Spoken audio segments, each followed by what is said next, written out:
tugiye kubereka uburyo wakesha amashusho ya televiziyo yawe mu gihe wateye ikirahure cya LG amashusho akaza asa nabi.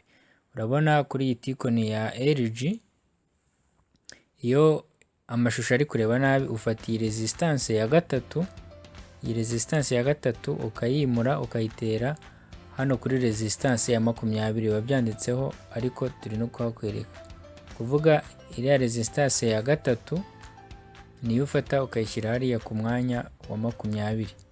Icyo gihe amashusho yawe ahita asa neza. Mwibuke ko twaberetse ko iyi resistance ya 22 uyimura ukayishyira kuri 23, ugahindura na software mu gihe ushaka gukesha, igihe ushaka gukora mirror cyangwa se gucurukura amashusho mu gihe yaje acuritse.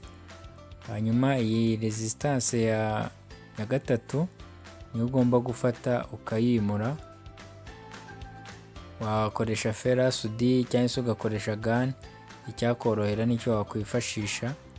Ugafata iyi resistance ya gatatu ukayizamura ukayishyira ku mwanya wa 20. Wifashishije gani, wifashishije fera sudi, byose birakunda.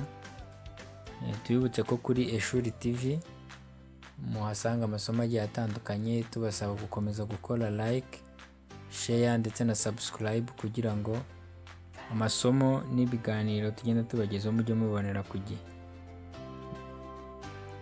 Iki gihe amashusho yawe ahita asa neza iyo ufashe iriya resistance. Urabona iyo urangije gushyiraho iriya resistance, urabona amashusho yakeye. Tubibutse gukomeza gukora subscribe. Murakoze cyane.